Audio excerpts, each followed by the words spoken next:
answer session. And like I said, today's author that's joining us today is Dr. Stephen K. Bailey, and he's written extensively on wartime experiences of American Army airmen, naval aviators, and merchant sailors at Hong Kong during the Second World War. He is the author of Bold Adventure, the American bombing of Japanese occupied Hong Kong from 1942 to 1945, which is published by Potomac Books in 2019. And he's also a regular contributor to the peer-reviewed Journal of the Royal Asiatic Society of Hong Kong. Dr. Bailey earned his PhD at Michigan Tech and his MFA at the University of Alaska Fairbanks. And he is presently a member of the faculty at Central Michigan University, which I got to say I'm a proud alum of. Fire up chips, in Mount Pleasant, Michigan. And he chairs the Department of English there, where he specializes in nonfiction writing and writing pedagogy. When not working in Mount Pleasant, he can be found at play with his family on Drummond Island in Lake Huron. And he's here today to talk to us about his newest work, Target Hong Kong, a true story of U.S. Navy pilots at war, which was published by Osprey Publishing in 2024. So very recent book coming out. Dr. Bailey, thank you for joining us. Good afternoon. Yeah, thank you for having me. It's a pleasure and an honor to be here. Excellent. Well, I will stop talking because nobody is signing up on this event to listen to me drone on. They're here to listen to you about your book. So I'll turn the floor over to you, sir. It's all yours. Yeah, thank you. And thanks for the introduction as well. Well, I think I'll start by answering the question that I'm almost always asked when it comes to this particular book, Target Hong Kong. And the question I'm usually asked is, why did you write this book? And a add-on question is, and how is it that an English professor is writing this book about World War II naval pilots at Hong Kong? And it's a great question. I always like to get it.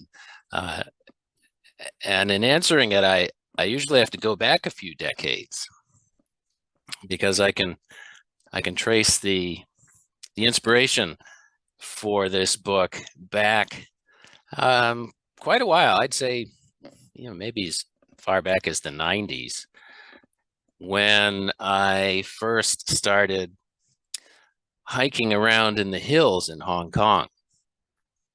And I should maybe back up the truck a little bit and say that if you've seen pictures of Hong Kong, you've most likely seen pictures that look a bit like this.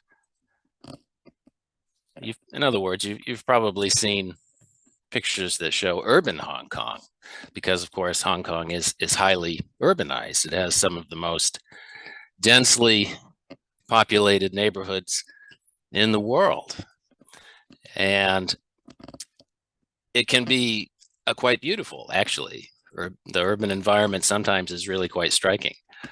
It's a big part of what makes Hong Kong Hong Kong. But what is less well known is that Hong Kong has a really world-class collection of green spaces. They're protected green spaces, and the local term for them is country parks. And the country parks are essentially what they sound like. They're undeveloped wild areas of Hong Kong, green spaces.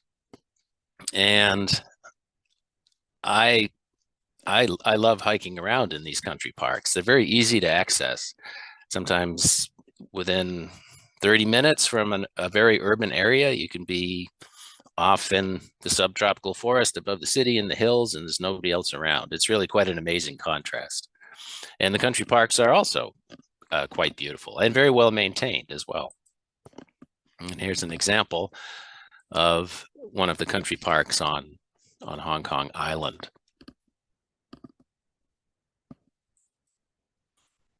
And as I was exploring all these hiking trails up in the hills on Hong Kong Island, I kept stumbling across various kinds of military fortifications. They were abandoned. They were often back in the underbrush, or they'd be by the side of the trail with their windows and doors bricked up. But you could see that they'd had steel shutters and steel doors at one point, although they'd been removed and probably sold for scrap. But these fortifications turned up everywhere. And I remember in particular one time walking down the backside of Hong Kong Island on Pak Fulam Reservoir Road and passing these bunkers by the side of the road. And when I say road, it was more of a trail, kind of like a bike trail, really, and but very steep, and it was quite a hike. But I got to work out, and I just wondered, what's up with these bunkers? And when I got to the bottom of the road and found the reservoir, there are still more bunkers, and these were clearly military fortifications with firing slits and everything you would need for a sort of protected, fortified defensive position. So that kind of got my curiosity going, and I wanted to know what these fortifications were all about. I had a kind of a basic idea that it was something to do with the Second World War, but that was about all I knew. And so I started on a more systematic attempt to find these fortifications and figure out where they were and what they were. And they turned up all over the place. And a lot of them looked like this one, kind of tucked away by the side of the trail, bricked up. But there were some fairly large fixed artillery emplacements as well.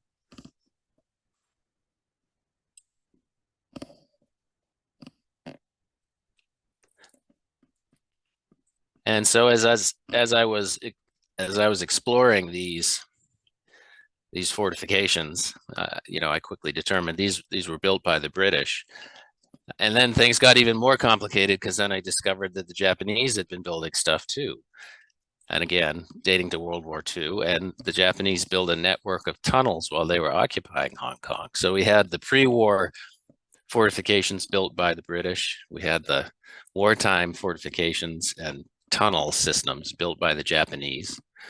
And to make sense of it all, I started reading everything I could and walking the battlefield. Here I'm on Hong Kong Island again, and up in the hills at a place where some of the fiercest fighting took place between Canadian infantry units and Japanese infantry units that were advancing across the middle of Hong Kong Island during the Battle for Hong Kong. I read everything I could about World War II Hong Kong, and as I was doing that reading, I discovered that actually a lot had been written, a lot of good stuff. And some of it was memoirs, some of it was historical scholarship, some of it even bridged between the two genres. And just tons had been written about the Battle for Hong Kong, which was December 1941. Lots had been written about the fate of the Allied soldiers who were taken prisoner after the Battle for Hong Kong ended in a Japanese victory on Christmas Day, 1941. A lot had been written about the Allied civilians who were also taken captive and put in the Stanley Civilian Internment Camp on Hong Kong Island. So those stories were pretty well known. And as I was reading these various books, I kept coming across references to American air raids on Hong Kong during the war. And these references were scattered and often kind of not very complete, and sometimes even contradictory. Nobody had made any attempt to sort of systematically map out and explain the American air campaign against Japanese occupied Hong Kong. And so I decided, well, okay, I'm going to have to write a book about that. And so the result was Bold Venture. And Bold Venture, as initially conceived by me, was this big project that was going to map out the Allied air campaign, including the Army air forces that were based in China and later in the Philippines, as well as the U.S. Navy. And the result was a manuscript that was really long.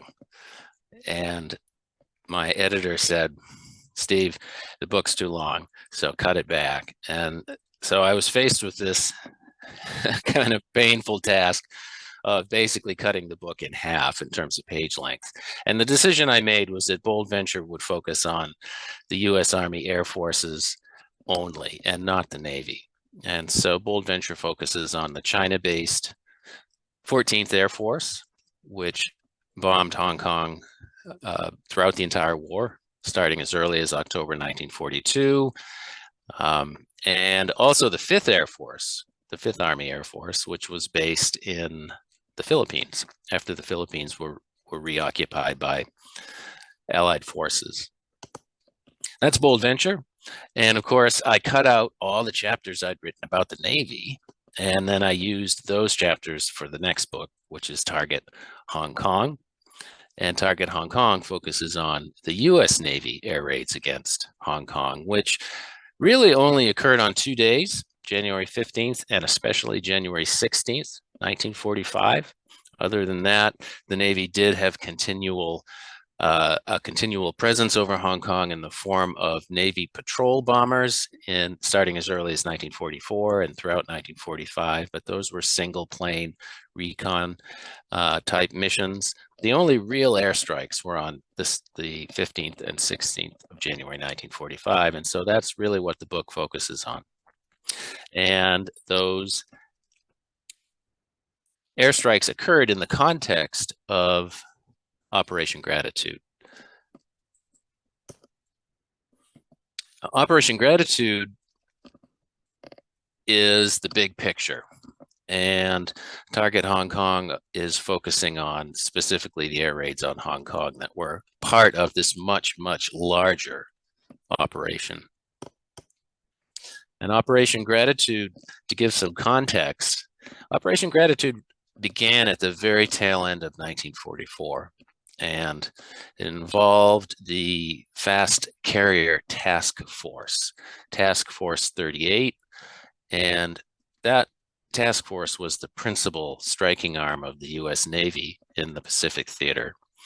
And it varied depending on any given point in time, but it typically consisted of about a dozen fleet carriers or light carriers, and could launch a notional total of nearly 1,000 planes.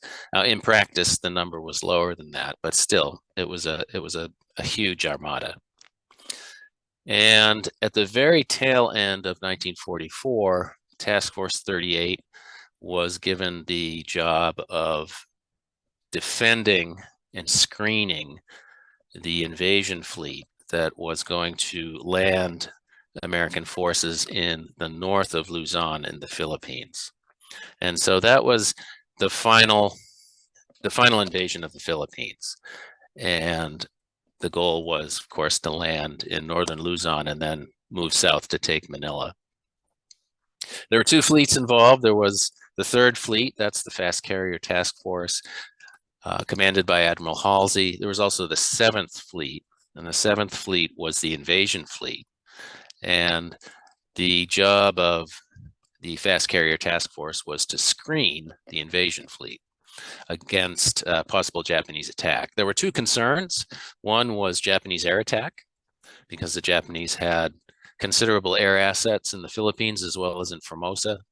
The second concern was that the surviving Japanese surface combatants, cruisers, battleships, destroyers, might make a 2-pronged attack against the invasion fleet, with some surface combatants coming up from the south, from Singapore or French Indochina, and some coming from the home islands in Japan. And the 3rd Fleet, Task Force 38, had the job of protecting the invasion fleet against these threats. And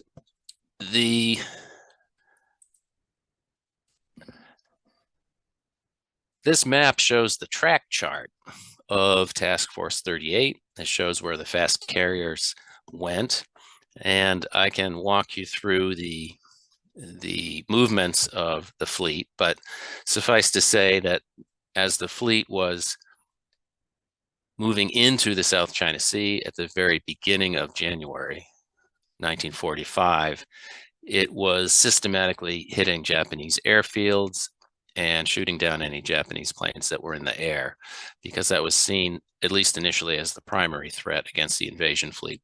They're also scouting for any possible Japanese surface combatants as well. So the fleet begins at Ulithi, which is the forward operating base of the U.S. Navy with the blue arrow. And that's at the very end of 1944, December 1944.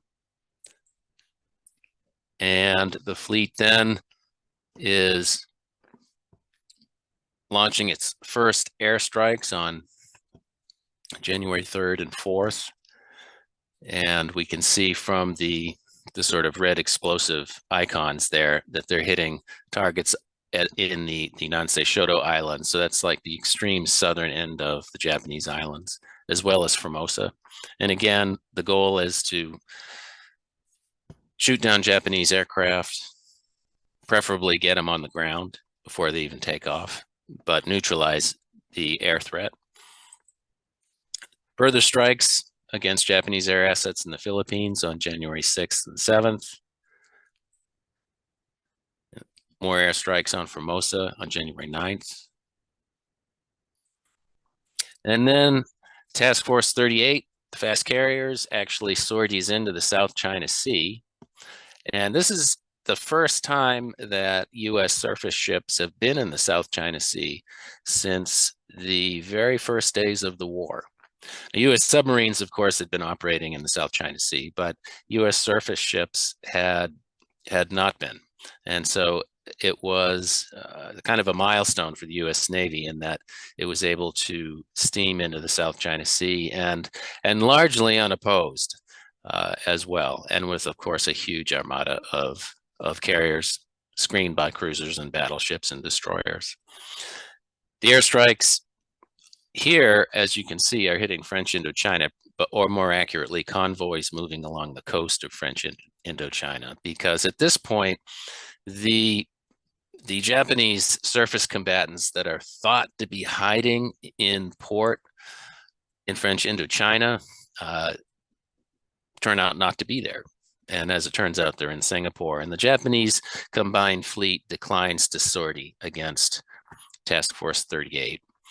And so no Japanese surface combatants are ever found. And so Admiral Halsey receives permission to shift his focus just a bit. He is, of course, still has the job of hitting airfields, but he's told that he can now hit port facilities and convoys as well, merchant ship convoys. And so he unleashes his air groups against places like Saigon, and also catches several Japanese merchant ship convoys along the coast of French Indochina and completely destroys them. Very few ships survive. On January 15th, the fleet shifts position to the north and begins hitting targets again in Formosa, and also launches a series of fighter sweeps along the coast of southern China, and those include fighter sweeps over Hong Kong as well. And the fighter sweeps, the goal, of course, is to suppress Japanese air activity. And on January 16th, we hit the main event, which is the airstrikes that go into Hong Kong. And the airstrikes on Hong Kong also hit Canton, which is just inland, and Hainan Island as well. And then the fleet starts moving to the north, hits Formosa again, the Nansei Shoto Islands again, and finally returns to Ulithi. The focus of the book, as I've mentioned, is Hong Kong, and the operation hit targets throughout the South China Sea, throughout the Philippines, on Formosa, up and down the China coast, in French Indochina, but I zero in on Hong Kong specifically, and that's what the book focuses on primarily. And Hong Kong, of course, is a small British colony. It's been taken by the Japanese, and it is just one target in a vast selection of targets that Task Force 38 hit during Operation Gratitude. But to bring that operation down to a manageable scale, I focus specifically on Hong Kong. And I also focus specifically on 7 people, 6 naval aviators, and 1 British prisoner of war. And that man's name is Ray Jones, Raymond Eric Jones, who has a fascinating story. And he's my through line character. He's the guy who anchors the entire book. His story is the story that is threaded throughout the entire narrative. And he's probably the character I know the best as well. And that's in part because I had a complete transcript of his wartime diary, because while he was a prisoner of the Japanese in Hong Kong, he kept a diary. And I had a transcript of that diary. I was also in contact with his daughter as well. So I got that. I got the perspective of his family also. And so in that sense, I was able to really get inside Ray Jones' head and present him as this fully rounded character. And crucially, he was my eyewitness on the ground, because the other characters in the book are naval aviators. So they're above the action, whereas Ray Jones is on the ground. He's the eyewitness to the airstrikes, and he's my man on the scene, so to say.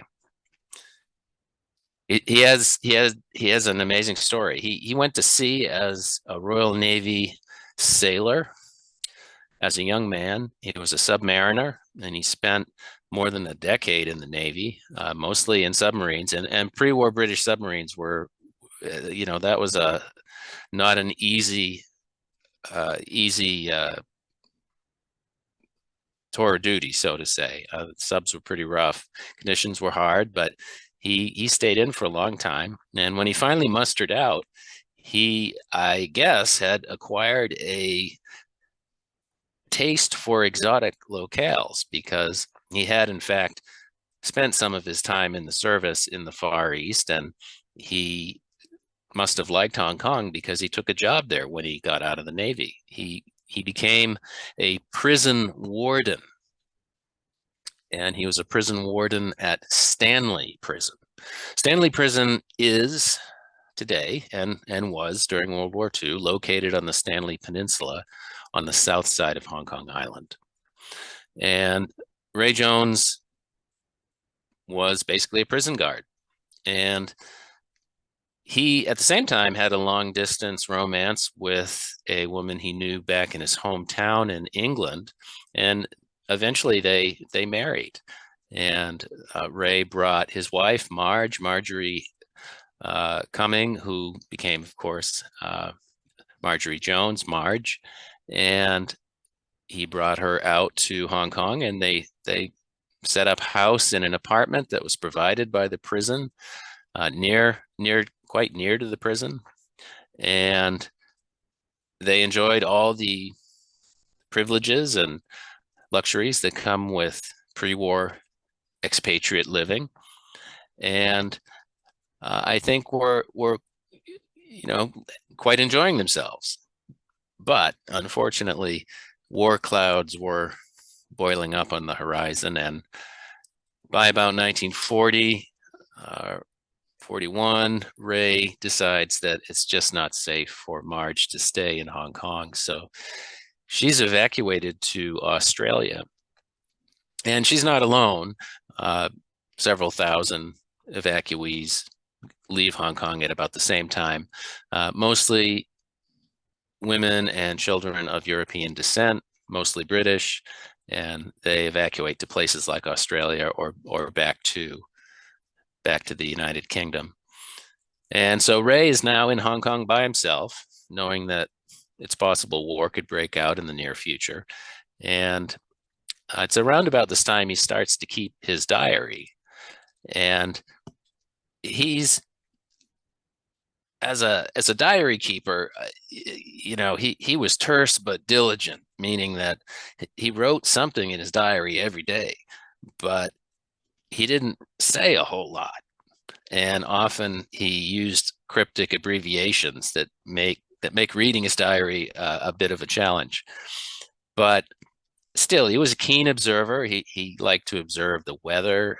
He was very interested in war news, and he also had a tendency to put things in juxtaposition, meaning that he might have a line about some social event he'd gone to, a dinner party, and then in the next sentence he's talking about how at the prison they just had to hang a notorious killer. So sometimes it's a bit jarring the way he moves between different topics. But anyways, his diary provided me with this complete chronicle of his time as a prisoner in Stanley prison, or the Stanley civilian internment camp. So how did he get in that camp? Well, the men of European descent in Hong Kong were subject to a draft, and the draft basically meant that any man of European descent, or who was a British subject, maybe is a more accurate way to put it, had to serve either in a military capacity or some other related essential service. And so, as a prison warden, Ray Ray joined the Stanley platoon, and the Stanley platoon was basically a small specialized unit of men who all worked at the prison. And most of them had military experience, and they were also well armed and sufficiently trained, and they were a quite competent little infantry platoon. And they became part of the defense of Hong Kong. And so in time of war, should the Japanese invade, the idea was that the Stanley platoon would defend the Stanley Peninsula. And I should say that the garrison at Hong Kong was quite large. It was about, I think all told, maybe hitting 14,000 men from all service branches. And they were in some respects very well equipped. At the infantry level, there was no shortage of automatic weapons, for example. The garrison had a quite capable artillery force. There were a lot of deficiencies as well. There were no aircraft to speak of at Hong Kong, for example. There were no tanks. There were just a few light armored vehicles. So the garrison was not as equipped as it could have been. But for the Stanley platoon, though, they were very well equipped. They had machine guns, grenades, the lot.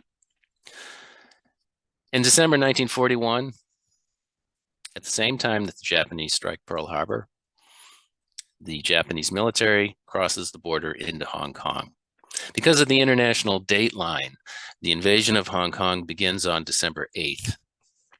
Now, Pearl Harbor, of course, occurred on December 7th, but due to the date line, it was December 8th in Hong Kong, although the attack was pretty much simultaneous.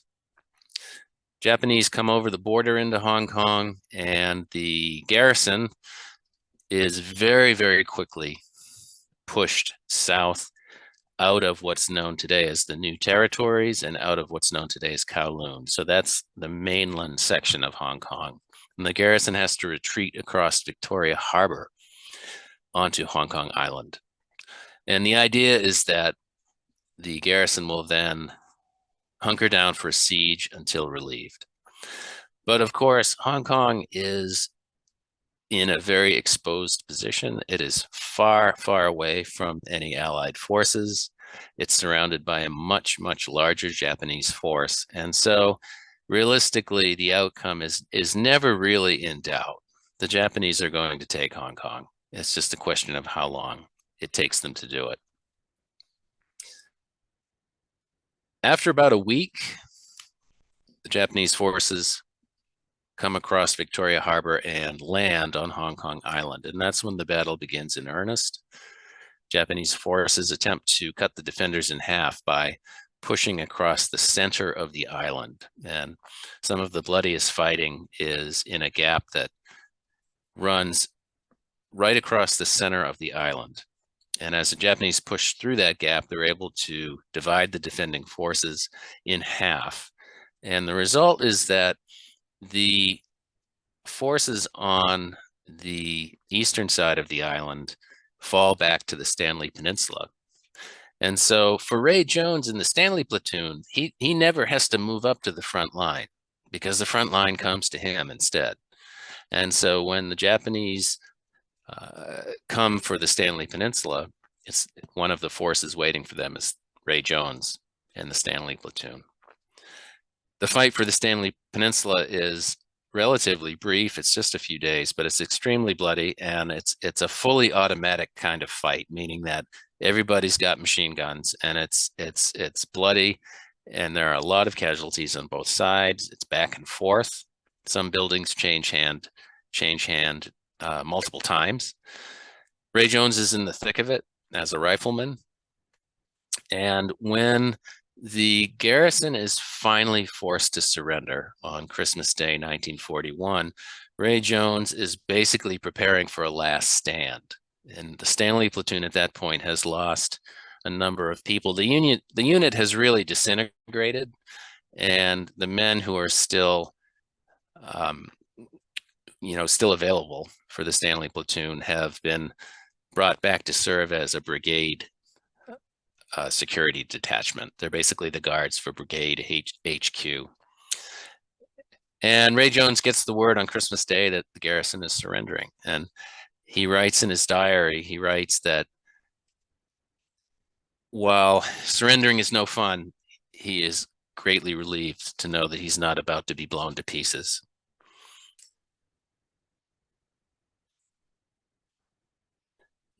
The next chapter of Ray Jones's story is an interesting one because somehow he ends up in the Stanley civilian internment camp. And the Stanley civilian internment camp, there's no obvious sign of it today, but many of the buildings that were in the camp are still there. In fact, most of them are. And there is a commemorative plaque on the Stanley Peninsula that you can see in this picture, marking where the camp was. Most of the buildings are still there, even if they look like a college prep school campus, which is what it was and what it still is. Obviously, the barbed wire and such has long since been removed. Ray Jones fought as a combatant. He was a uniformed combatant. And yet somehow he ends up in the civilian internment camp with all the other civilians.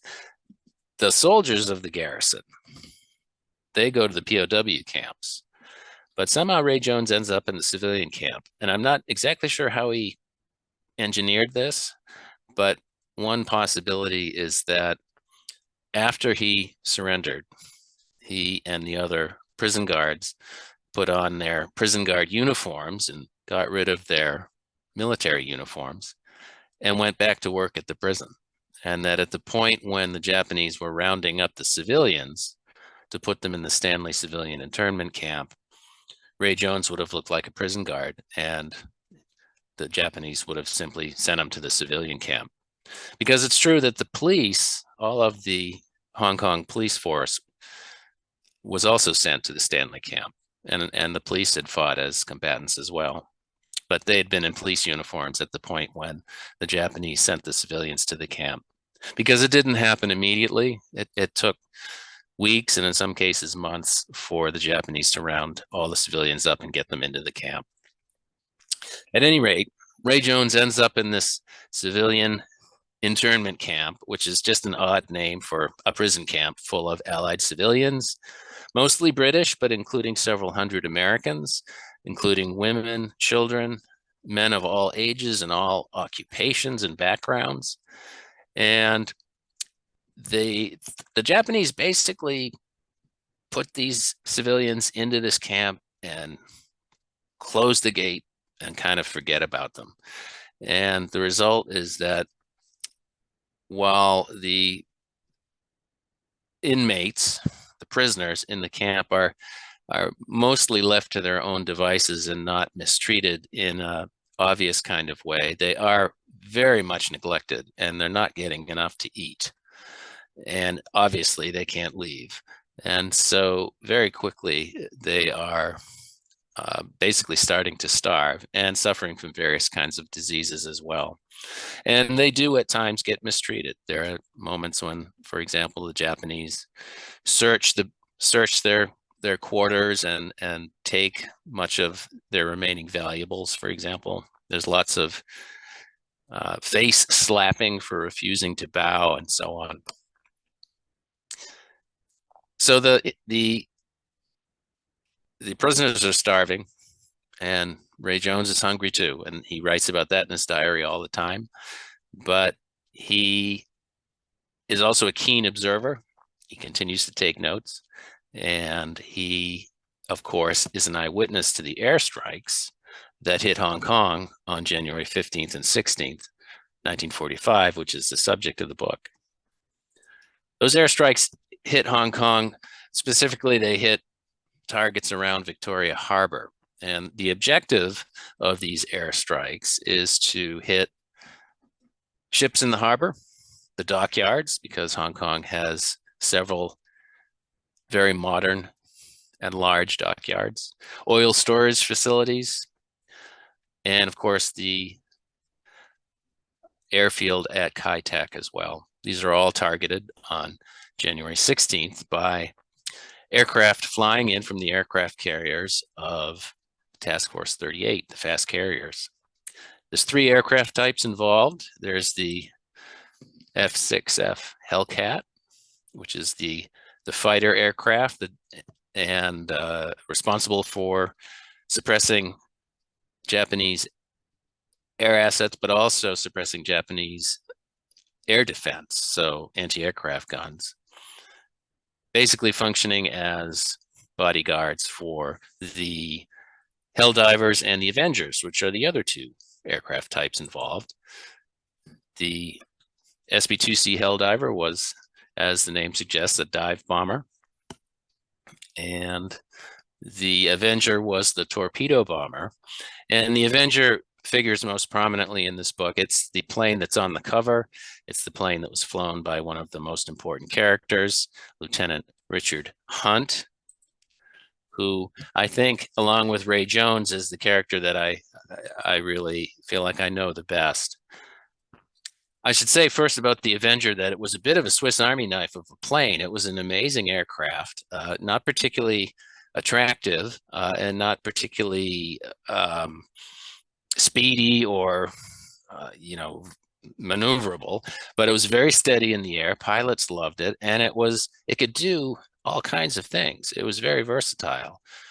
It had a bomb bay, and it could carry a torpedo, but it could carry various other kinds of bombs as well. So it could glide bomb, it could even level bomb like a heavy bomber from higher altitude.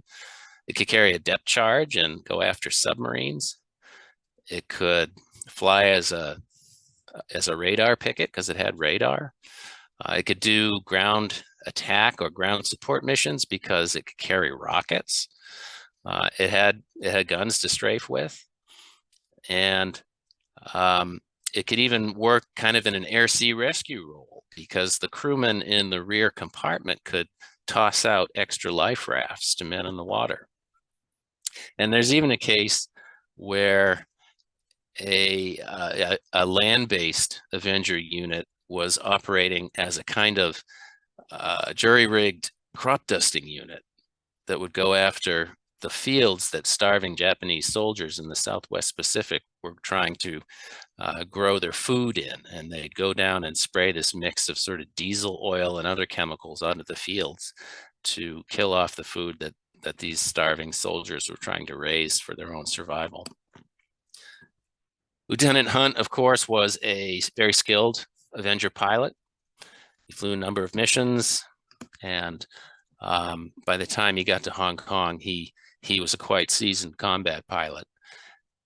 During Strike 2C,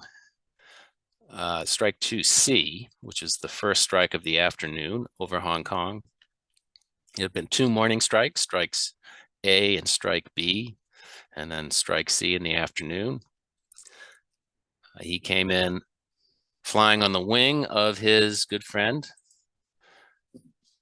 Richard C. Scoble. And Richard Scoble was also a veteran Avenger pilot. And they were both assigned to the Hancock Squadron VT-7. And as they were coming into Hong Kong, on the afternoon of January 16th, 1945, they ran into very heavy Japanese anti-aircraft fire right over the top of Hong Kong Island as they were descending. And although it's not known exactly what happened, the two planes collided.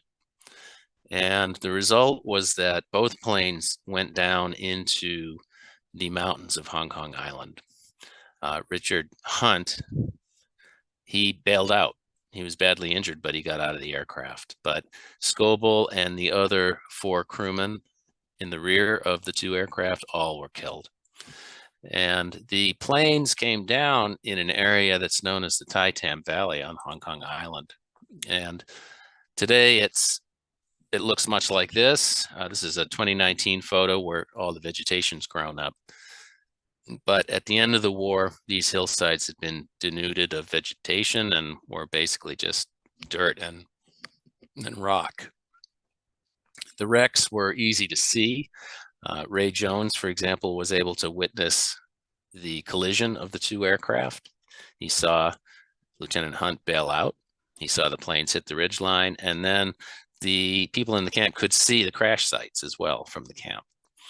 And post-war, a MIA recovery team from the American military recovered the remains of the 5 men who had died in the 2 crashes.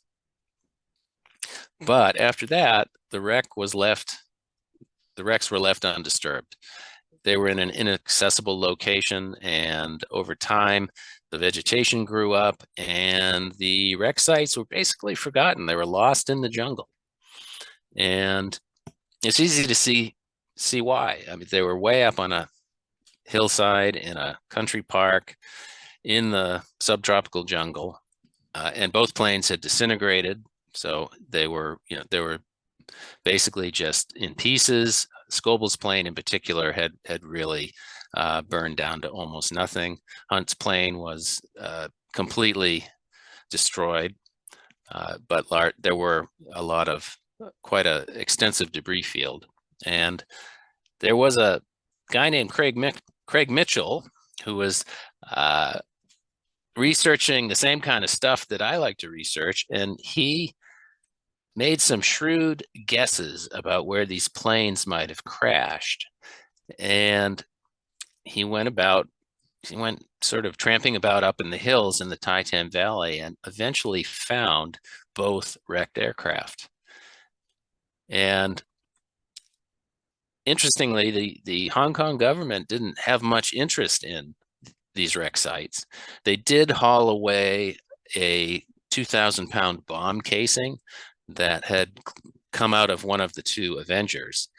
Somebody had disarmed it post-war. There was no explosives in the shell casing, but it was this huge bomb casing. And the government came in with a helicopter and hauled it away. And otherwise, though, they didn't have a whole lot of interest in these wreck sites. And so Craig kind of became the unofficial guardian of the crash sites and kept their locations secret so that they wouldn't be pilfered or looted or otherwise disturbed. And in 2019, Craig took me up to one of the wreck sites, Lieutenant Hunt's plane. And here you can see him with the gun turret armor that would have been for the ball turret that was in the rear of Lieutenant Hunt's Avenger. Unsurprisingly, the armor survived the crash intact. Other pieces that we found in the undergrowth included a .50 caliber machine gun, and the violence of the crash, I think, is evidenced by the bent barrel of the gun. Landing gear assembly, at least one landing gear assembly was still intact as well. Craig and I believe this is an ammunition feed chute, though we're not certain of that. And sometimes the wreckage even still had the navy blue paint.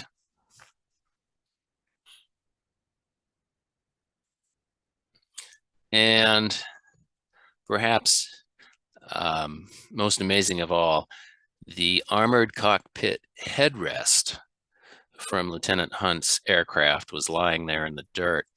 And this was particularly amazing to me because this was the headrest of that Lieutenant Hunt had been resting his head against while flying his final mission. He would have touched it seconds before he bailed out of his plane.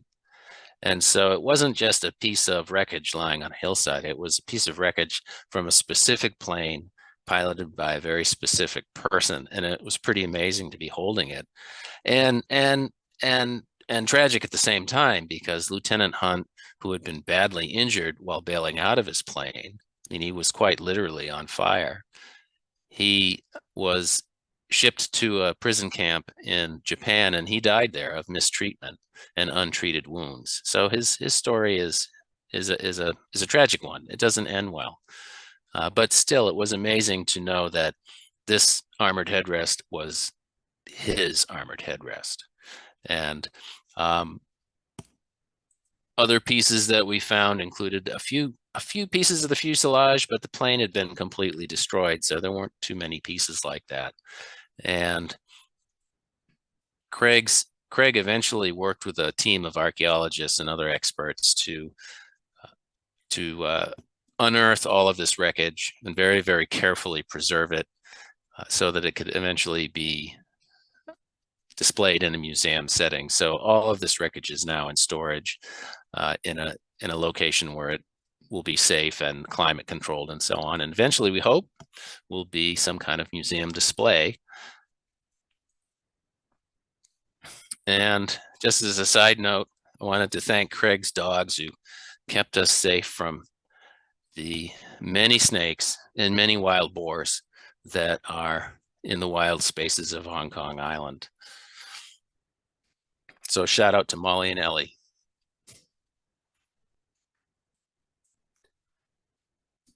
One theme that runs through the book is the theme of friendly fire. And it's a theme that I didn't go seeking. It's one that just grew from my research, because the more research I did, the more I realized that friendly fire had been a continual and constant part of Operation Gratitude.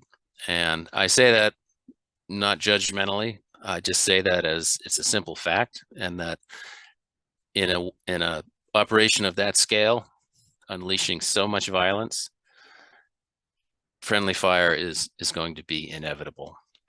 And that was the case at Hong Kong. There were a number of incidents that unfolded. The most well-known is the bombing of Bungalow C. Bungalow C was in the Stanley Civilian Internment Camp. And pre-war, it had been a residence of teachers at the college prep school that formed the nucleus of the prison grounds during the war. Bungalow C was used as housing for the prisoners. And so a large number of prisoners were living in Bungalow C. And when the air groups from Task Force 38 came in to strike targets on January 16th, 1945, most of the pilots had been briefed about the locations of Allied prison camps in Hong Kong, because there were several of them. But somehow there was one squadron that didn't get this briefing, and that was VF-44 from the Langley. And for whatever reason, the Langley fighter pilots flying a fighter suite over Hong Kong Island were unaware that the Stanley Peninsula housed or had a Allied prison camp. And the result was that when the Langley pilots came in over Hong Kong Island, they were surveying the scene. They were on a fighter sweep, so they had free rein to select whatever targets they most thought needed shooting up. There were no Japanese airplanes in the air. There were no visible operational airplanes on the ground at Kai Tak, which had been the airfield, which had been worked over. And so as they circled around the island, they saw the Stanley Peninsula and what looked to be a Japanese military barracks complex. And that was probably Stanley Prison, because from the air, that's kind of what it looks like. And they also saw a very small tanker, a coastal tanker, grounded against the coastline of the Stanley Peninsula as well. And they thought, well, that looks like a pretty good target too. So they went in after this grounded tanker, as well as what they thought was a Japanese barracks. And they basically worked over the Stanley Peninsula. And in the process of doing this, somehow a bomb hit Bungalow C. Bungalow C probably wasn't the target. It was a small house, so I don't know. It seems unlikely that was something they would have aimed for when there were so many larger barracks-like buildings nearby. But the bomb went long or it went short, who knows, and it landed behind the bungalow and killed 14 Allied prisoners in the bungalow, and including one American. And I visited Bungalow C in 2019. It's still there. The blast from the bomb landed behind the bungalow and destroyed the garage and killed 4 people in the garage, and basically blew everyone in the bungalow out onto the front lawn. And so it was another, for me as a researcher, another one of those sort of eerie ghost-like moments to be standing on the front lawn of Bungalow C, knowing this was the place that so many people who had been killed there had been found by their fellow prisoners, who often remarked that they looked as if they were sleeping. It's apparently they'd been killed by the concussion of the blast and the violence of being thrown out onto the front lawn. And Bungalow C is the most obvious of these friendly fire incidents. And it's commemorated in the Stanley Cemetery. The 14 people killed at the bungalow were buried together in a common grave under hand-carved gravestones carved by a fellow prisoner. And those gravestones are still there at the Stanley Military Cemetery.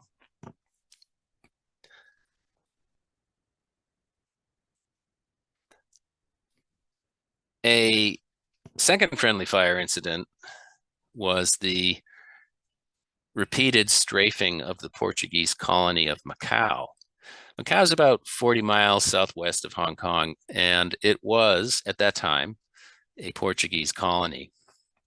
And this was unique because there was no neutral territory in Asia during World War II except Macau. That was it. And that made it somewhat different from the European theater, where quite a few countries had chosen to ride out the war as neutral powers. For example, Spain and Portugal, Sweden and Switzerland, Ireland, Turkey, they all decided they were going to be neutral. And so Europe was a patchwork of belligerent and non-belligerent powers. That was not the case in Asia. In the Pacific theater, there was just Macau. That was the only thing that was neutral. And I think for that reason, the Third Fleet wasn't really thinking about neutral spaces when it was briefing its pilots. And many of the pilots got pretty faulty intel about Macau. For example, they got the sense that it was occupied by the Japanese and that its air facilities were being used by Japanese aircraft. None of that was true. It was still under Portuguese control. And there was also confusion about doctrine, because fighter pilots flying fighter sweeps had grown to understand that the Japanese were quite expert at camouflaging their aircraft along the edges of airfields. And so what the American fighter pilots had learned is that if you wanted to destroy Japanese aircraft on the ground, you had to go in and obviously shoot up any visible aircraft, but you also had to shoot up any buildings on the airfield and shoot up any buildings on the perimeter of the airfield, and maybe just strafe up the jungle around the airfield because there might be planes under camouflage netting. The idea being that any building might conceal something of value, be it a plane or aviation gas or something that in some way supported Japanese air activity. And so where this caused the confusion was that the fighter pilots flying fighter sweeps over Macau assumed that they had permission to shoot up any air facilities at Macau, regardless of whether they spotted Japanese planes on the ground. And the admiral commanding the task group that these particular fighter planes were coming from, which was the Hancock, he understood this problem, and his orders were that when it came to Macau, the fighter pilots only had permission to strike visible Japanese planes. And somehow that order didn't quite get into the ready room. And as a result, when the Hellcat pilots from the Hancock were flying their fighter sweeps over Macau, they just assumed that the aviation facilities at Macau were fair game. And in this case, those facilities consisted of the pre-war Pan American Airways seaplane facility and the Portuguese Navy seaplane hangar.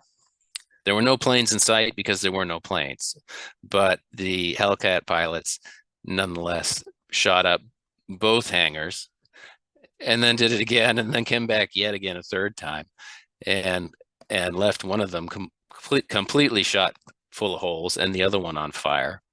This was a major international incident. Fortunately, nobody was hurt on the ground at these hangars, but the destruction of in particular the Portuguese Navy hangar caused an international incident, and the Portuguese government protested strongly. And post-war, the U.S. government did pay up. So nobody was ever questioning that the U.S. Navy was at fault. It was more just a question of what should be paid. It was a question of how much.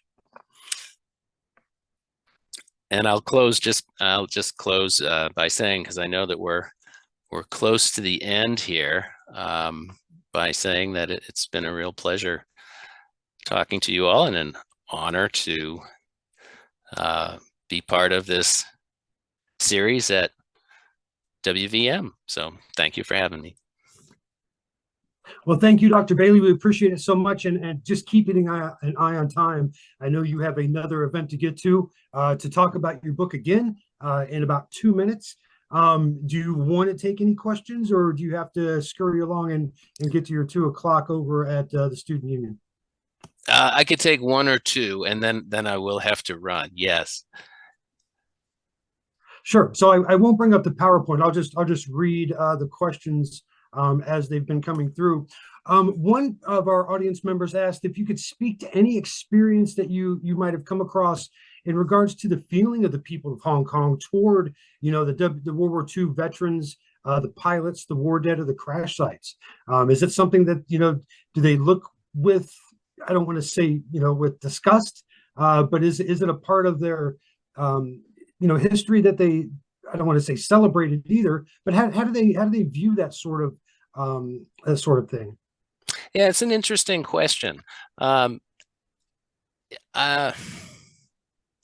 Hong Kong is notorious for tearing down its own history, and that's partially just a function of its sort of it's just got this real estate market that is ferocious. So it means that real estate has so much value there that as soon as something is built, it's torn down to build something bigger and better and more expensive. And one consequence of that is that there's been a real erasure of local history. And I think that extends more broadly just into local knowledge of history as well. So I guess to the extent that people in Hong Kong are thinking about the contributions of American pilots to liberate Hong Kong, they're doing so very sympathetically and gratefully. But how much they're thinking about it at all, probably not a whole lot, I guess, is maybe the best answer I can give you. I can say that there is a small but very dedicated cadre of local historians and military enthusiasts who work really tirelessly to chronicle Hong Kong's World War II history. And some of those people, for example, were involved in the recovery efforts for Lieutenant Hunt's Avenger. Okay. What was the most surprising detail or thing that you came across while you were doing this research? Maybe something that you really just did not expect to find. Well, the friendly fire angle was a surprise. Like I said, I wasn't looking for that, so that came somewhat to be somewhat of a surprise as well. And then a second surprise was uh, how it's so interesting that from a research perspective, looking back on something that happened in 1945, so quite a while ago, there are some people that we know so much about. Lieutenant Hunt's a good example. I had his military files. I had his letters home, though unfortunately I didn't track those down until after the book was published, but still I have them. I'm in touch with his family, so I have a really well-rounded sense of who he was, and what his experiences were, both as a military pilot, but also as a son, somebody who was part of a large family and who grew up in Kansas City. At the same time, though, there are other pilots who died in the airstrikes on Hong Kong on January 16th, 1945, that I know almost nothing about. And their military files are short, like Lieutenant Hunt's, for whatever reason, is quite thick. There's a lot in it. And then there are other pilots where there's, the page count in the file is not very high, and very little else is known. There was one night fighter pilot that just disappeared, and eventually he was pronounced as killed in action, remains unrecoverable. And I know virtually nothing at all about him. And I was just struck by that contrast. Okay, and then I'll just add one more question here, and then we'll let you get going. But what was your impression of Task Force 38 as a military machine? Yeah, it was a machine. I mean, this was the principal striking arm of the U.S. Navy, and it was the most powerful armada ever assembled. And it had immense striking power, and it could strike multiple targets simultaneously. And this is perhaps less glamorous. It also had this ability to operate for extended periods at sea, because it could be resupplied by separate task groups that consisted of oilers and replacement carriers that had extra pilots and planes. And so basically the task force could be resupplied at sea. That's an art that the U.S. Navy perfected during World War II. And it meant that Task Force 38 could operate for a month out at sea, which was really unprecedented. And that's what really enhanced its striking power, was its ability to operate for extended periods of time. And of course, this was very hard on the pilots, and the casualty rates among the pilots were very high, both from combat and operational accidents as well. So, it was hard on the pilots, but as a striking arm, it was just unbelievable, really impressive. Well, thank you so much for your time today, Dr. Bailey, and I'll let you get off to your next event. Good luck with that. And then just once again, thank you so much for sharing with us today. We could sit here and listen to another hour of this. Can't wait to pick up the book myself and read it. And I suggest everybody else out there do the same. Like I said, it just came out. So please look for that in your local retailers or online, I'm sure. And I'd like to thank everybody for joining us today. I hope you have a great rest of your Monday, and we'll see you for the next event. Thanks so much, everybody. Have a great afternoon. Thank you.